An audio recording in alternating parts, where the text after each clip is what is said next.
America. Yet when I look across the Atlantic toward England, I cannot help but feel a connection that goes beyond politics, beyond current events, and beyond the daily headlines. It is a connection rooted in history, culture, language, and the shared inheritance of the Western world. The United States and England may be separated by an ocean, but our stories have been intertwined for centuries. Many of the principles that shape my own country, the rule of law, individual liberty, representative government, freedom of speech, and the rights of ordinary people, were forged through the struggles and sacrifices of generations of Englishmen and women.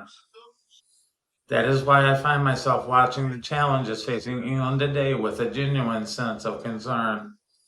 Not because I live there, and not because I have any right to tell the English people how to govern themselves, but because I respect them and I respect their history, their resilience, their culture, and the role they have played in shaping the modern world.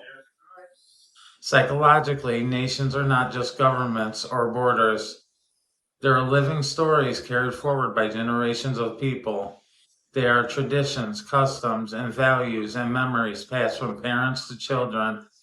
They are a shared sense of belonging when people begin to feel disconnected from those traditions, and when they feel uncertainty about the future of them, they believe their concerns are no longer being heard. Anxiety grows and trust begins to erode, and the communities become divided. The bonds that once united a nation can begin to weaken. What I see in England today is a nation wrestling with profound questions about identity, sovereignty, security, and social cohesion and the future direction of the country. Whether those concerns involve immigration, economic pressures, public safety, cultural change, or confidence in the political institutions, many people feel that they are living through a period of uncertainty. The history teaches us that uncertainty can either weaken a society or inspire to renew itself. And the English people have faced enormous challenges before. They've endured civil wars, political upheavals, economic hardship, terrorist threats, and world wars that tested the very survival of their nation. Yet generation after generation found the strength to adapt, rebuild, and move forward.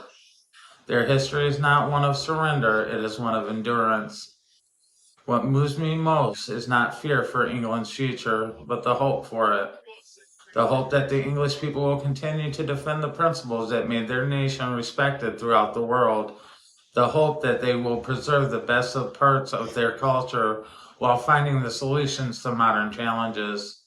Hope that they will emerge from the period of stronger communities, greater national confidence, and the institutions that once again earn the trust of the people they serve. I do not look at England with anger. I look at it with admiration. I do not see the country defined by its current struggles, and I see a civilization that has overcome greater obstacles before. I see cathedrals that have stood for centuries, traditions that have survived generations, and a people whose influence helped shape the course of history itself. And in the end, my feelings are simple. I have respect for the English people. I have respect for their culture. I respect their heritage. I respect the challenges they face and the burdens many of them carry as they look forward at uncertain futures. My hope is that they come through these difficulties stronger than before, safer than before, and more united than before.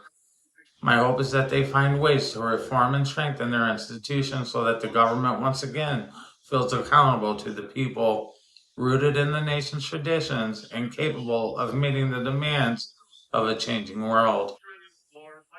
Because England has endured for centuries, and if history teaches us anything, it is that nations with a strong sense of identity, purpose, and resilience can overcome even their most difficult moments. I hope the English people do exactly that, and that future generations will look back on this era not as the beginning of a decline, but as the moment their country found the strength to renew itself once again. Thanks for tuning in, and as always, we'll see you in the next one. Peace.